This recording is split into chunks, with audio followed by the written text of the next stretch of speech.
Ever since the first ancient hunters followed wolves to the location of prey, humans have had a deep-seated connection to canines. We lived symbiotically with the wolf over tens of thousands of years. As curious wolves drew closer to camps 40,000 years ago and shared in the spoils of the hunt, some evolved into the first domesticated dogs some 14,000 years ago. But wolves in the forest remained distant cousins, and indigenous peoples celebrated them in songs and cultural practices. It was only in the Middle Ages, when priests and then fairy tales began to demonize the wolf, that people began to truly fear them. Throughout history, wolf attacks on Europeans were isolated and rare, but by the 1500s, kings offered bounties to kill these evil pests, and in France, wolves were wiped out by early 20th century.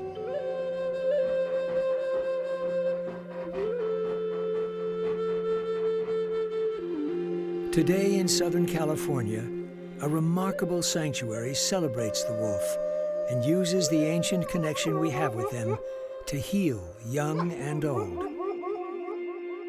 Wolf Connection is the brainchild of outdoors youth counselor Teo Alfaro, whose training includes certification to work with the court and school systems in California, as well as extensive experience with captive exotic animals. Other specialists include Teo's wife, Renee Alfaro, a certified animal trainer, veterinary technician, and exotic animal handler who's worked with wolves for 13 years. Dr. Amanda Beer, a counseling psychologist specializing in group intervention with a focus on psychological trauma and healing. And Misha Thomas, who has a master's in counseling psychology and is a trained family therapist.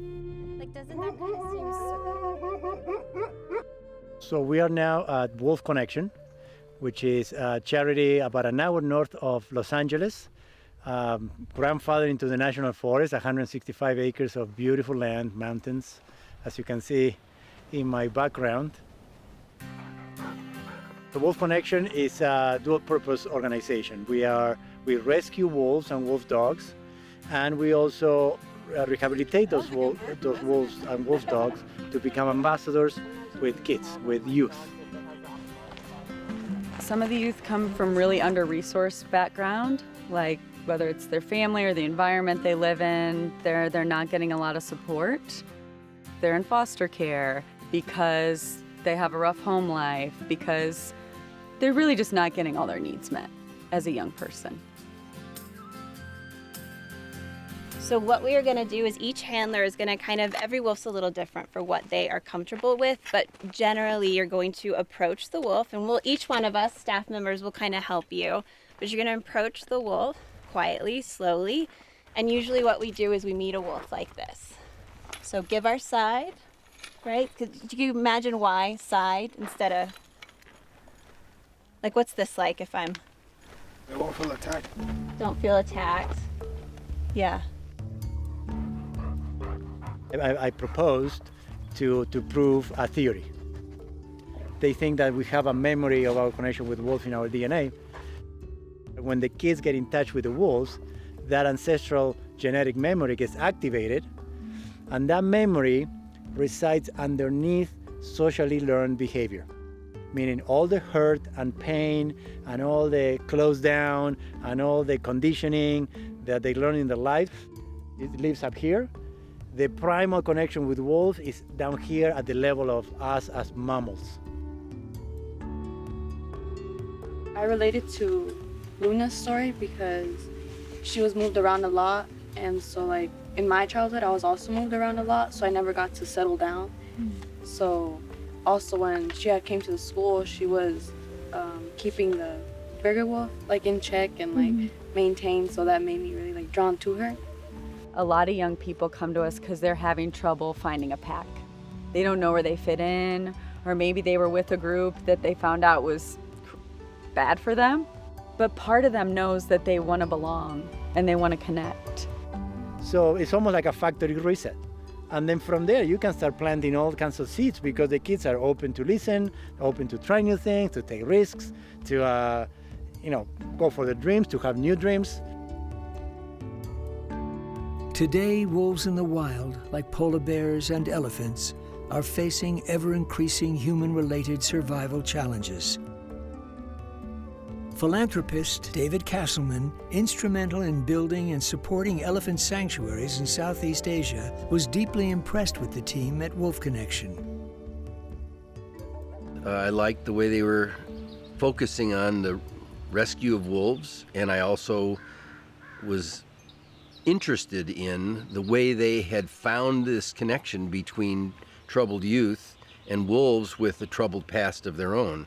And they found a way to make the healing process universal, which was special. Crazy.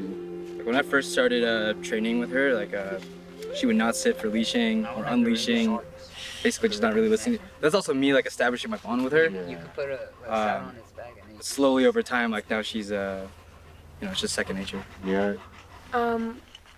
I like Coda. I just like his eyes. They're kind of like that, gentle kind of look, and I just like them. So I picked him, and his story was super sad. And each of the wolves has a story. And that story doesn't define them. It's just part of their journey. And a lot of the young people relate to that. And they see, oh, if Coda's been through all this, and he's still fun-loving and resilient and social, then maybe I could have gone through everything I've gone through and still enjoy life.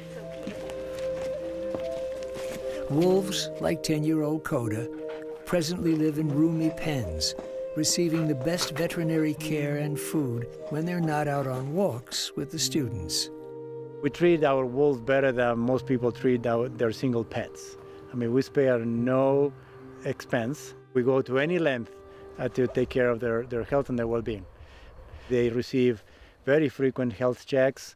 They get their vitamins and their minerals and their coconut oil for their coat. So we really, really baby them.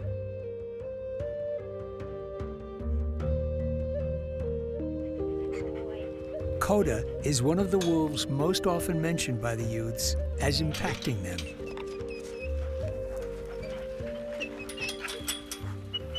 So this is Wiley. He's our 1-year-old puppy. He's totally fine coming near you guys, so you don't have to worry about it. Okay. Hi. So they have a friendship that got created after Coda survived a bloat. So his stomach twisted one day and it was an emergency visit. And so while Coda recovered, Wiley was nearby and this friendship formed between the two. You have to be in my legs though. There you go. And for Coda, he lost his blood brother when he was about 5 years of age, and Coda's now 10, almost 11. And that was his first loss in his life. And so we haven't seen him interact and be joyful with another animal like he is with Wiley since his brother Chance. Come here. Coda bear. Hi. These animals are often rescued from either illegal ownership, people buy them as pets, or from fur farms where they're being raised for the pelt. We have 32 wolves currently, and that put us mostly at capacity. They are illegal to own, so once the authorities confiscate them or they get abandoned, they cannot be rehomed. They have to live in a sanctuary like ours, or unfortunately they will be put to sleep. On the other hand, those animals get rehabilitated physically, emotionally, psychologically, to become ambassadors in the human world.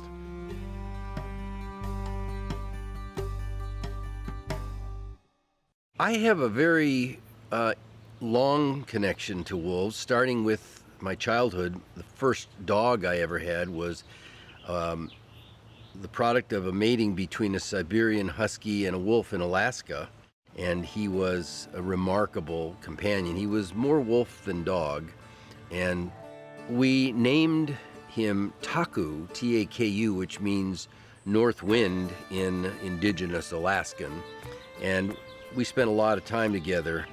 He had many characteristics of wild wolves. He would howl at night. He was incredible. And I started paying attention to information I learned about wild wolves, and I became more and more and more distressed about the way they're treated, particularly in the lower 40. I realized that wolves were, for some reason, loved by people and hated by people. And I could not understand the gulf between those two. And it's haunted me most of my life. Coda, especially with everything he's gone through in his life, it's always an honoring of being resilient.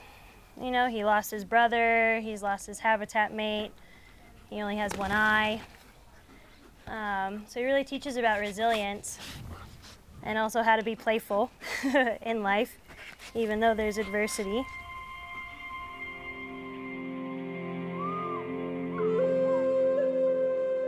Construction is now underway for a more expanded facility, which will allow for more free roaming and viewing by the public.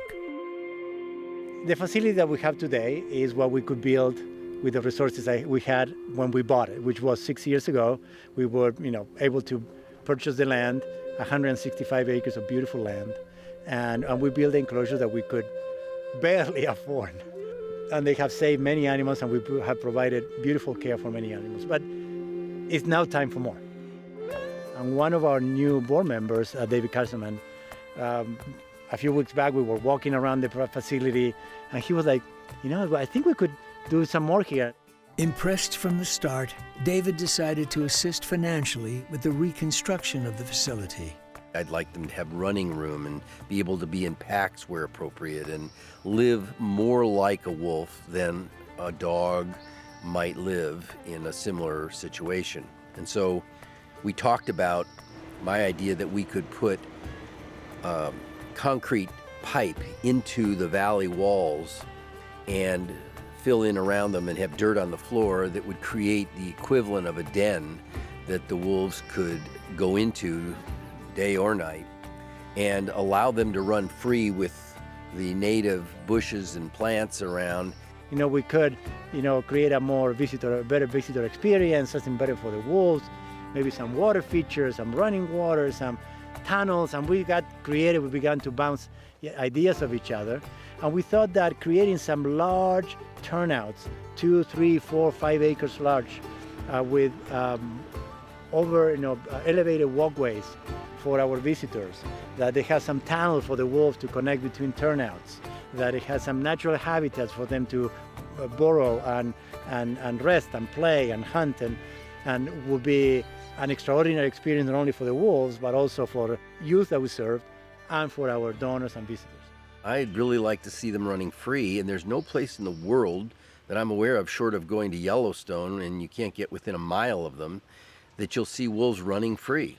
And so the idea that they could be running right under you or around you, and they're in no danger from you, you're in no danger from them, and you can see them being more like wolves than like captive animals, it's just better for everybody. And I think it will help people realize that they have lives, they have feelings, they have instincts, and all those things can be pursued in this new environment.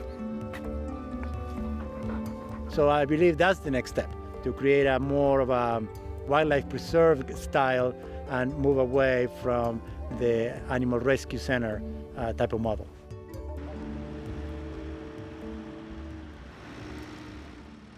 And what we're doing is we're grading the area in Compound 2, as we call it, which is a new facility to house more wolves. So in order to make it to where we can, work within an ease of dealing with all the brush, we're going to remove the brush as much as needed. The area we're working on now is an ISO area, so we're removing all of the brush. That way the wolves have a nice clean area and the employees have a nice clean area to work with. The other areas where there are turnouts and they have actual enclosures the wolves will live in full time, we're going to leave as much native brush as we can, and we'll just clear the areas where the fencing is going to be going.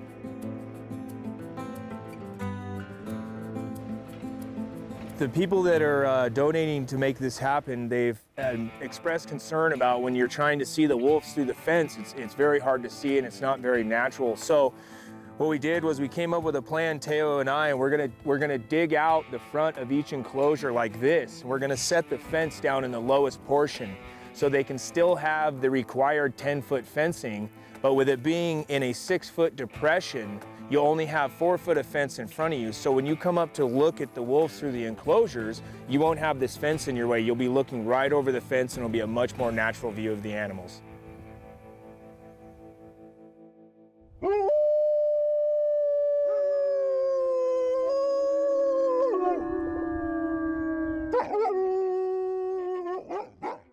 So we're about to visit our resident 3-legged wolf dog named Annie, and she originally came from a fox fur farm in Illinois that got shut down, and they happen to have a pack of 16 wolf dogs there. Reasons are unknown of why, but either way, all the animals were able to be rescued. And Annie is very much a wolf on her own terms. So because of multiple generations of being isolated and away from humans, she does not accept human touch or a leash or any kind of interaction. Everything runs by her rules. So she will come to us and sniff our hand, lick our hand, things like that. But as far as that, she very much makes it known that she's in control of her world. Coming to Annie, you know, sometimes it's hard to tell when she lays down. You can't see that she only has 3 legs. And it's not until she gets up and presents herself, you know, this beautiful snow white coat and these long, slender white legs that you see, you know, she's a tripod. You know, a lot of questions go into what happened or, oh my gosh, poor thing. You know, us humans have a tendency to go straight for the pity and the sorrow on her. But when you look at her, you know, we ask them, what do you see in her? You know, and many times she's standing strong with that one front leg, presenting her entire self to whoever's watching. And a lot of times people respond that she's proud, she's courageous, she's brave, she's checking all of us out and making sure what are we doing here in the pack. So the day Annie came back from surgery, she was jumping off her house, being bold, playing with her habitat mate. She would even go up to the front of her fence, stand on that leg, howl on her own at a group of youth that were there, almost as if she was saying, look at me, look at me. So she did the opposite of hiding. She did the opposite of shutting down. She showed her full self. Even though as humans we might look at her as broken. So part of Annie's lesson is this question, what if my trauma really illuminates my true nature or illuminates who I really am? And we had learned a lot from our past mistakes. Yeah. So we're starting to understand what to do and what not to do. Yeah. Of course, wolves are top predators in nature, and it would be naive to think that they weren't busy hunting down and killing prey needed to feed their families. But it's humans, as top predators on the planet today, that have a responsibility to ensure their future.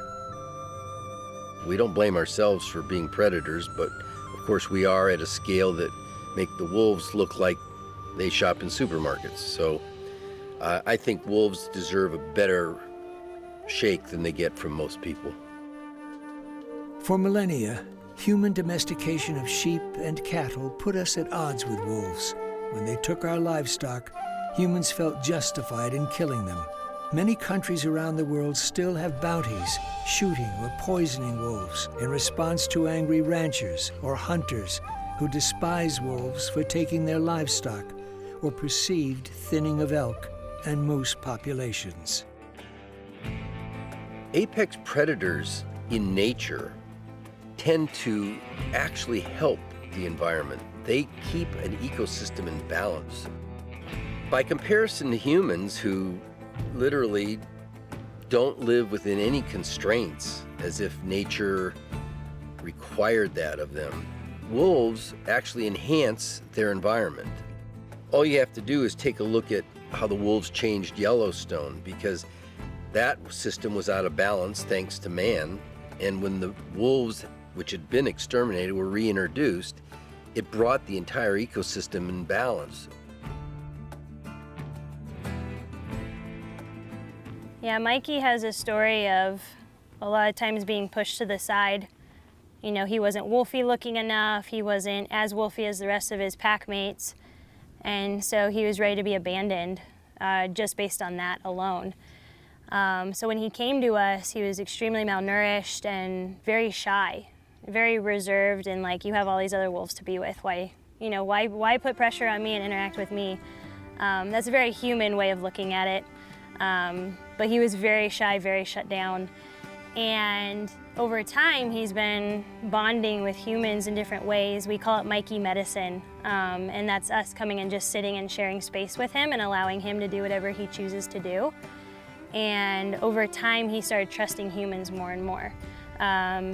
Almost in a way of realizing that, you know, he really does want affection from humans and deserves it. And so in the time of Annie, you know, losing her leg and she was ready for a habitat mate, you know, a lot of considerations went into her being a very young, energetic animal, but also she's now having to discover how to live life with just 3 legs. You know, how to move around, how to play, how to eat, how to interact with others. And so we wanted to be cautious and certain of an animal that can help her through that healing process and also be gentle with her at the same time. And so Mikey is a little older than her, but his overall gentle sweetness ended up being a perfect match with Annie.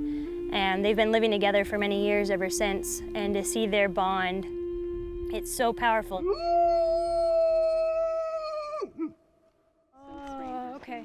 Over the summer and throughout the year, Wolf Connection continues to work with the state school system to invite young people in to experience the wolves. It's another beautiful example of how we don't force them to do anything, and wolves really have a mind of their own.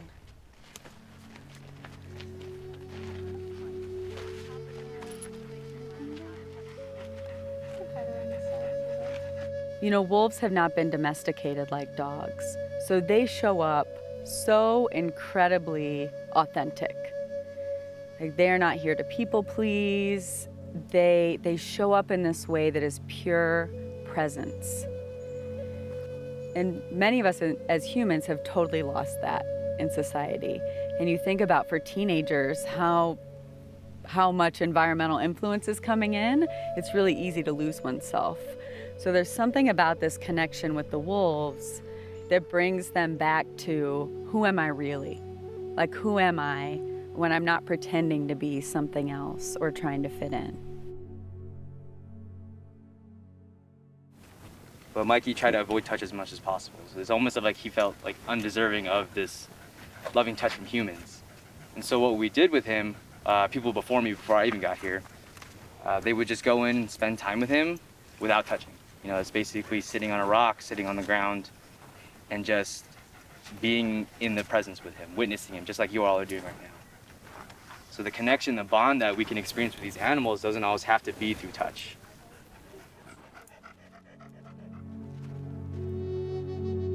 What we also know is that Native Americans, indigenous people, seem to be the people that really respected wolves. They saw them as teachers, right?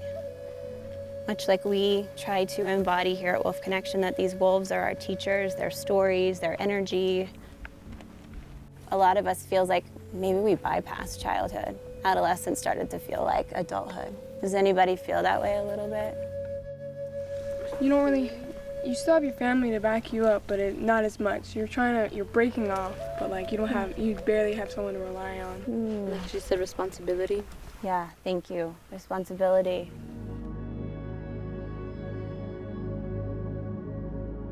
Our success rate is in the high 90%. We prevent expulsion by 99.5%. of the kids that are about to get expelled. We increase high school graduation by 85 to 90%. I mean, the statistics are incredible. And I attribute it's really the wolves. They have a presence, they have a way to get through, they have a way to calm people down, and these kids, all of a sudden, they become kids again.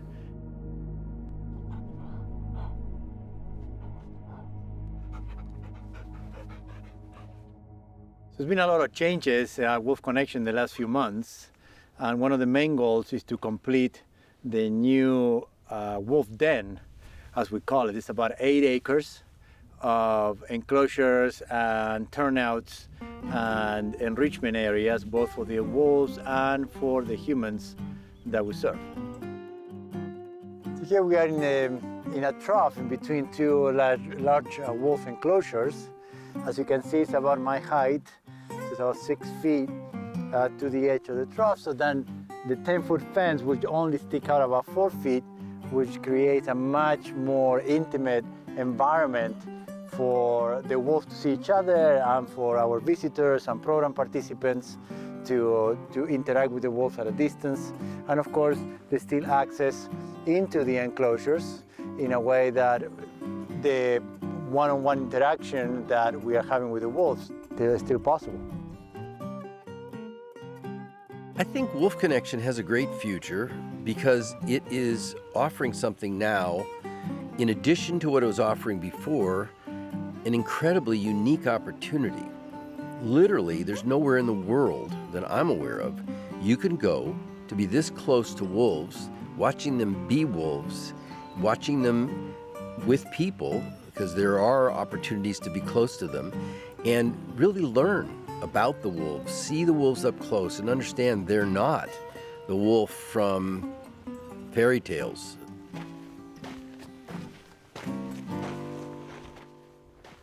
So these areas are going to have steps that will allow our team and program participants to access the large enclosure.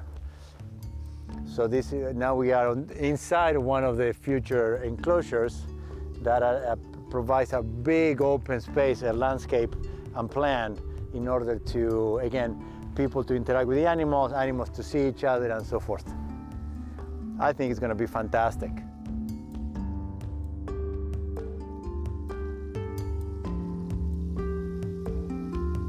Wolf Connection, located some 40 miles north of Los Angeles, is a wolf rescue center.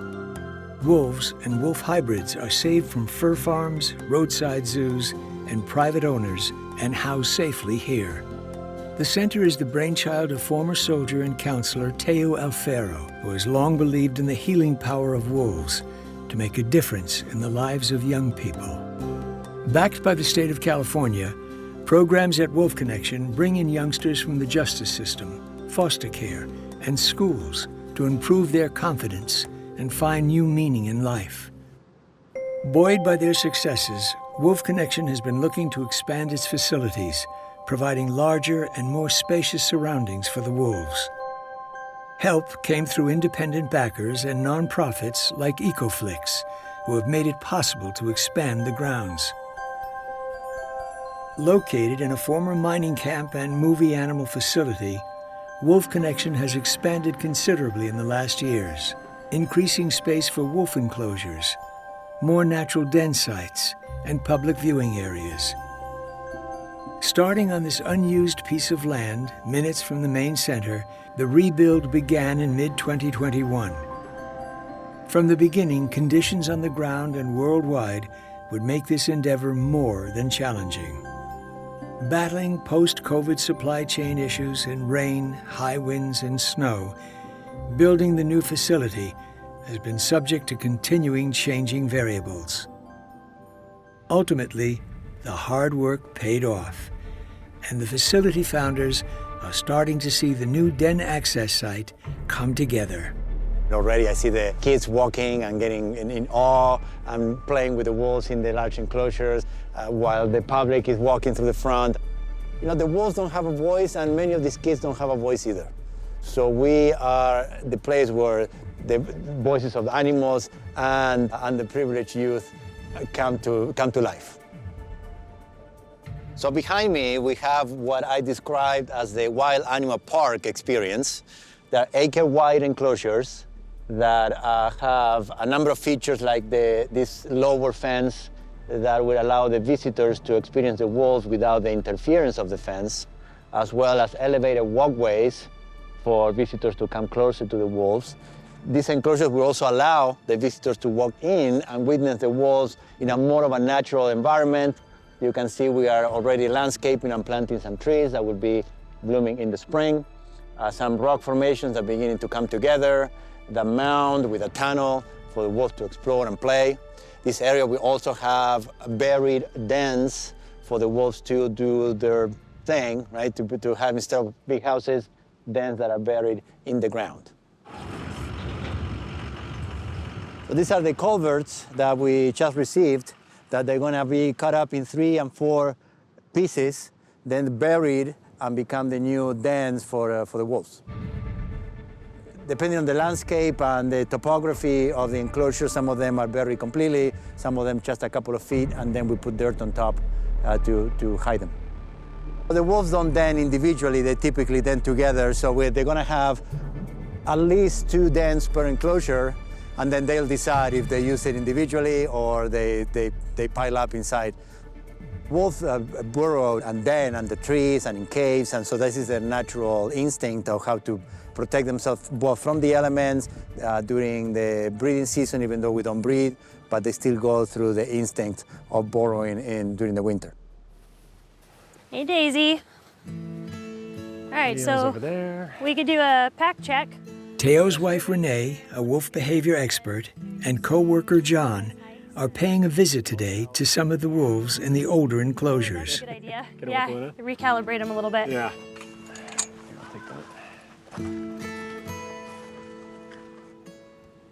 So this is Willow, and she's one of our many fierce females we have here in the pack.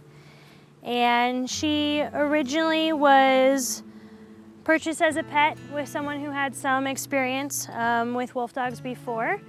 And unfortunately, this person fell on some hardship with their business and different changes in their life. So they lost their home and their ability to care for Willow anymore. So they reached out to us asking if we can provide a safe environment and a pack for Willow since she knew she wasn't able to do that anymore.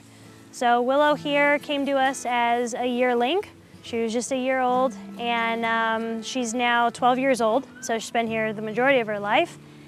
And she is a wonderful teacher of balance and trust and what it means to give respect to earn respect.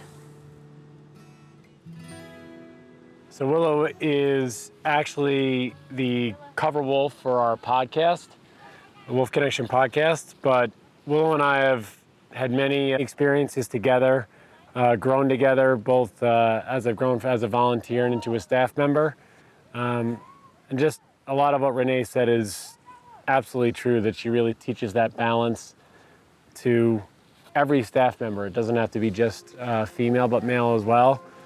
And she really impacts the young women that come through our programs, that come through Women and Wolves, and really just teaching about respect, balance, and love, and that that's all something that we can take with ourselves, and that we deserve those things.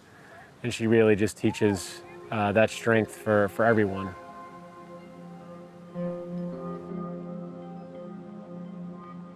Along with the rest of the pack, they really are a mirror into ourselves. And so what we do here, just really let the wolves do the work. And so the wolf stories really translate to the young adults that come through the program, the adults that come through any of the programs that we do, and they're the ones that are showing everyone what's really inside themselves and really how to tap into those strengths, really trying to better ourselves as they move forward.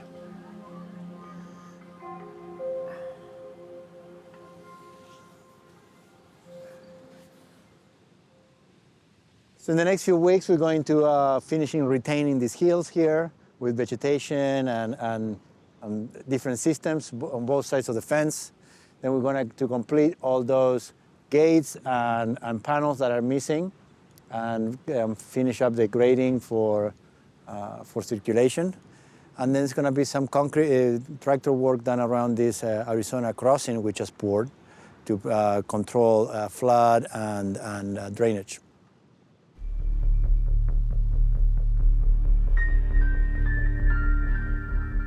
Yeah, so we just finished doing the concrete, and we're about to complete these double gates. So this is an entrance, double gated entrance for the enclosure, followed by feeding enclosure. So double gate, and then here's where the wolves will be fed, will be separated and prevent fights. Yeah, this concrete came out really good. So this is the new model. In the previous enclosures, we used to bury chain link and wire to prevent the digging. This one is the next level, which involves a concrete curve all around the enclosure to make it absolutely escape-free, escape-proof.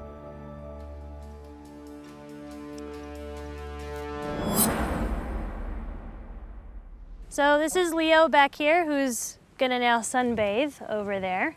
And I have Willow here on my left, your right, I guess. So Leo came from Minnesota from a wolf fur farm, and the place was shut down, and luckily all the animals were able to get placed at different sanctuaries across the US. So we were fortunate enough to take in 4 of them at the time. And so Leo came with Honora, Ozma, and Rafa as well. And it's been a wonderful process to see, you know, looking at whatever trauma they experienced at that facility, and who knows what they saw their fellow pack mates go through and experience, and coming here to a more balanced pack that was very welcoming for them to be here, and then learn how to actually have a positive relationship with humans. So having different interactions, being able to engage with us, you know, be in the same space with them as well. Like Leo here, he lives with Willow, who is an already existent resident here at Wolf Connection. So being able for him to find a habitat mate to live with and have a social engagement with. She's scent rubbing on me right now. Hi. Wolves like to smell like each other, their pack. So with Leo, it's been really fascinating to watch his engagement with us, his eagerness to partake in various training, like working in his crate, you know, which aids in being able to load him up and go to the vet for medical care. Based on his past and lack of socialization and even trauma with humans, he doesn't accept a leash on right now. So majority of our animals can go out on leashes and go on enrichment hikes and socialized hikes together. So for him, we have a different type of behavioral training plan with a handful of other animals we have here. And one of them involves crate training. So he has his own crate that we get to work with him every week with a varying form, whether it's some ground chicken or it's even hot dogs, turkey or chicken hot dogs, and just have a positive engagement with him with the crate. And at this point, he very happily will go in the crate when we say Leo crate, and he goes right in, and we're able to be right next to him and touching the crate. So this really helps us provide him medical care and being able to shift him in the pack and move him around safely when he's not quite trusting on leash yet.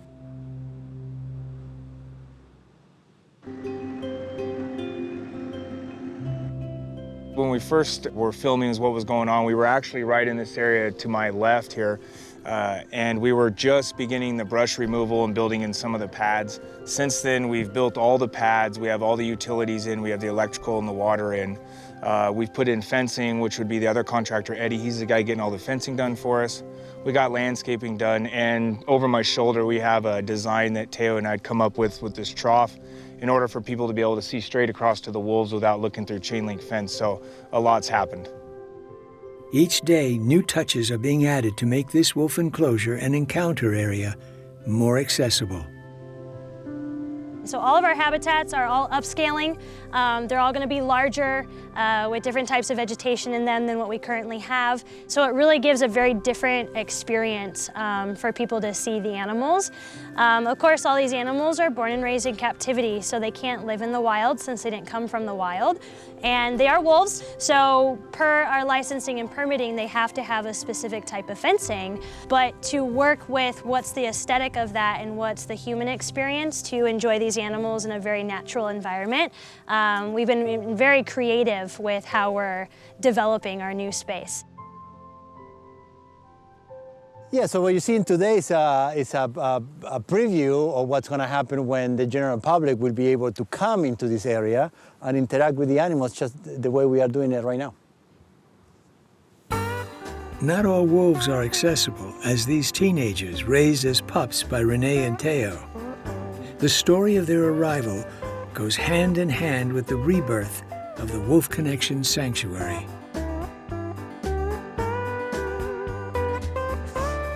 Let's go. So what we have here are 3.5-month-old wolf dog puppies. So here in the front is Wander, a female. Journey here, the second female. And then Rome, over here, the little boy hanging out in the background.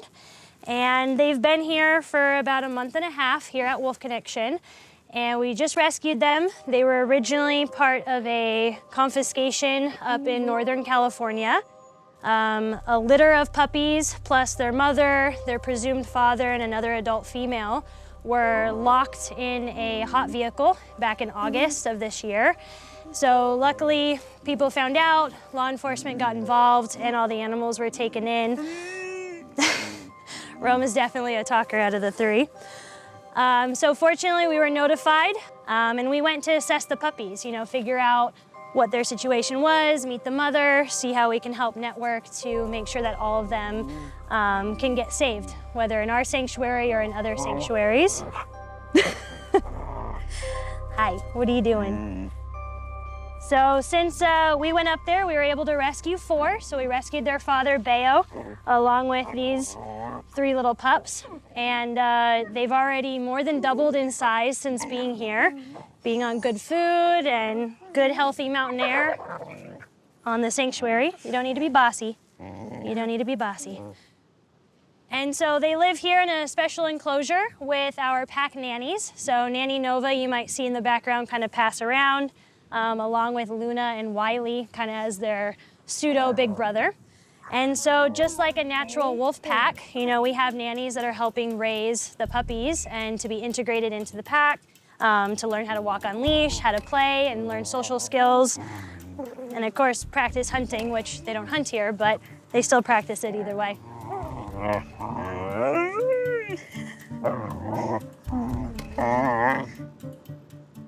Some of the challenges of bringing in pups, people get them when they're this big or smaller, and they're super cute, and they're not really causing much damage to anything, until they start growing up and really stepping into their own wolf self, and more wolfy behaviors and tendencies come out, and a domestic home environment is just not suitable for them. And so that's why we typically get more adults on average. So it's very rare that this kind of situation happens, let alone taking in 3 in one time, which is a wonderful thing for them to be able to grow up together and be raised by our pack. Really, it's the magic of the nannies. So we're here kind of helping set up the space, teaching them how to interact with people and be social, up to what they're willing to do. But as far as the integration into the pack and learning their proper social skills and mannerisms is really to the nannies, just like a wolf pack in the wild would be. Okay. Each day, Renee or John take the juvenile pups out for an enriching walk. Oh boy. Yeah, you guys ready? You guys are growing every day.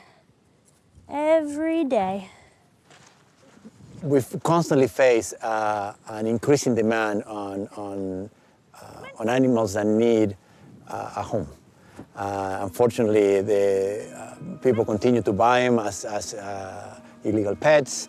They continue being exploited in fur farms, and we are lucky enough to be able to expand. I mean, this is what rescue organizations face across the country. But thanks to our supporters, donors, programs, we are able to develop to an unprecedented level and become a leader in the animal rescue and care field. Good boy, Wiley. Go up, up, up. In the last few months, they've grown exponentially. They're all now in the high 70s, almost 80 pounds, and they're only 6 months old. And I mean, naturally in the wild, puppies have to grow very fast so that they can keep up with the pack. Puppies are normally born in the spring, so they're about 6 months by the time winter's hitting. So they got to be able to be big enough to trudge through the snow with the rest of the pack.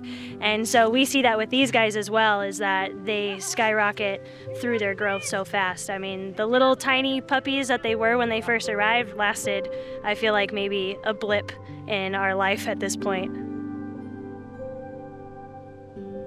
So Wolf Connection has become a leader in the human-animal connection space. You know, humans, we like to think of ourselves as independent of nature and above nature, but we're not. And in many cases, animal rescue efforts have the intention of separating the animals from the humans, but you cannot do one without the other. So when we bring the humans and the animals together is when it starts to make sense. This area behind me is not replacing what we have up top, but is adding new room for new animals, essential, missing link in how humans can connect with nature and how we can develop a partnership with other living beings in a way that makes it sustainable for them and for us.